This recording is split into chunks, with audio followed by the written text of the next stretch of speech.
Tonight, the Contra Costa County Food Bank is fondly remembering its founder who recently passed away. She lived a remarkable life, and as KPIX 5's John Ramos tells us, her legacy is keeping thousands of people alive today. The people eating lunch at the Loaves and Fishes dining hall in Martinez have probably never heard of Linda Locke, but in a way, they have her to thank for what's on their plates. Because in 1975, Linda, then a young social worker, started a project to collect unwanted food from vendors to give to the poor, and ended up founding the Food Bank of Contra Costa and Solano, one of the first in the country. My master's thesis was the food bank. By the time it was ready, it was a functioning entity. It was handing out food, and it was working. The idea behind it was there's food that's going to waste. Larry Fly is executive director now, but at the time he was a shaggy-haired 26-year-old delivering food stored in an old donated trailer from Safeway.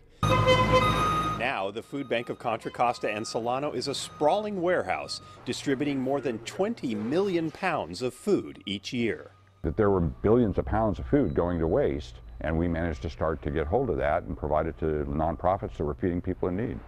Linda's legacy has its roots in activism. She moved from the Midwest to California in the 1960s to help Cesar Chavez with his farm worker strike, and later drove an ambulance at the Watts riots in LA. Those who knew her say she succeeded by refusing to take no for an answer. She just would. Her daughter says Linda could be hard to live with, but her main drive in life was to always be useful. So it was hard when she had to leave the food bank after less than 2 years to take another county job to support her family. I don't think she knew quite the magnitude of it. I don't know if she did or not, really. Yeah. But she was always happy with it. She always knew it was her baby, her creation, and she was always proud of that creation. These days, food banks have become more than just charity for the down and out. They are the safety nets that are helping everyday people survive in a world getting increasingly cold. Now that she made this all possible, I mean, she's changed a lot of people's lives and made full stomachs. So. Linda Locke lived to be 78 years old, a life that by any standard was useful indeed. In Contra Costa County, John Ramos, KPIX 5.